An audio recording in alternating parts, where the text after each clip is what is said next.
Alam ko marami na sa atin na napapagod na, no? Napapagod na yung puro, marami akong nababasa sa Facebook, sa Twitter, sa Sockmed account ko na shucks, pagod na talaga ako, ayoko na, ano ba namang klaseng buhay to, nonsense, trabaho na lang, bahay, tulog, trabaho na naman, bahay, tulog, wala bang iba dyan, pagod na ako nito, nonsense na to, wala na tong patutunguhan, or sa, Bisaya pa, wa na ni pulos nga kinabuhi, ngunaanin na lang permi. Well, if you have a narrow sight of life, ingon ana jud na ang imuhang maingon. Nagbisaya na ko, 'di ba? Guys, Bisaya day kong dako, dili ko Tagalog.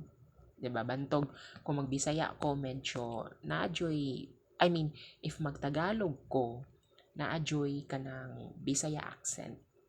But I am trying my best to speak in Tagalog because I wanted to spread this to everyone here in this world. Wow. Yeah, because good news should be spread. Diba? Wait, let me just fix this. Char. Going back with the topic.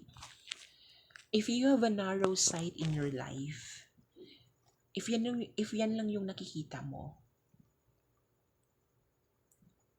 kumbaga ganito lang kaliit, ganito lang talaga, hindi mo nilalakihan yung pananaw mo sa buhay.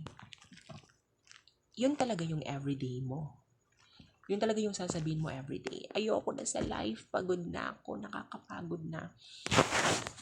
Guys, wake up. Lahat tayo napapagod. Walang hindi pagod. Napapagod tayo because we are human. Hindi tayo robot nga, nalulobat, napapagod. Needs to recharge.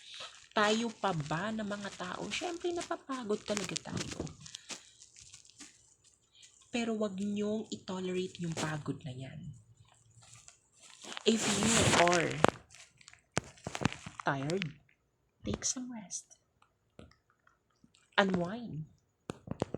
Ganun dapat. Hindi na lang sasabihin nyo, pagod na ako, ayoko na sa buhay, ano ba itong klaseng buhay na to? It's a complaint. At naririnig niya ni Christ, naririnig niya ni God. Lahat tayo napapagod. Lahat tayo nasasabi natin na ano ba naman itong klaseng buhay na to? Ganito na lang ba yan? Wala bang bago dyan? Kung yung pananaw mo is napakaliit lang, ganun talaga yung mangyayari sa buhay mo. Pero kung ang pananaw mo in life is ganito kalaki or ganyan kalaki, there is more to life, guys. There is more to life. And I hope that you know also what's the reason why you are here. Hindi ka ipinanganak na walang purpose. Hindi ka ipinanganak na walang mission sa buhay. You are here because you have reason. Or there is a reason rather. You are here because you have a purpose. You need to identify the purpose, and how can you identify it? Seek God's guidance. Ibibigay niya yan for sure. But in general, natutunan ko to when I was in high school. Grade 8, my favorite ESP teacher, edukasyon sa pagpapakatao. She's my favorite teacher. But I'm not gonna mention her name because I think she passed away. I'm really not sure, but hopefully makita ko siya. Sabi niya, when she asked us, what's the purpose why you're here? Sabi niya, ano yung reason kung bakit nandito tayo? Tapos yung question namin, para kasi ano pa kami yun, yung mga estudyante pa, 16 years old I think, or 15, parang ganyan. Para mag-aral, para buhayin yung pamilya. Di ba? Ang babaw-babaw. Earthly reasons, kumbaga. Earthly perception. Pero yun yung sabi niya. Alam mo kung ano yung sabi niya?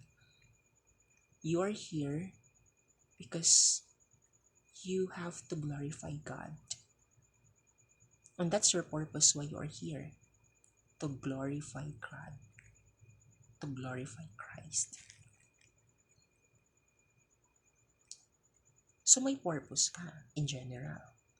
Kaya nandito tayong mga tao because our purpose is to glorify God. Hindi naman nakakapagsalita yung mga hayop. Diba? I know for sure they recognize God but they cannot glorify God. Unlike us people, human rather,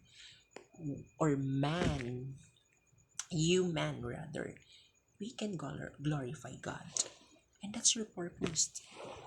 And once you started to glorify God every day, then you will have a broader sight of life. And once you have a broader sight of your life, makikita mo, I am so blessed.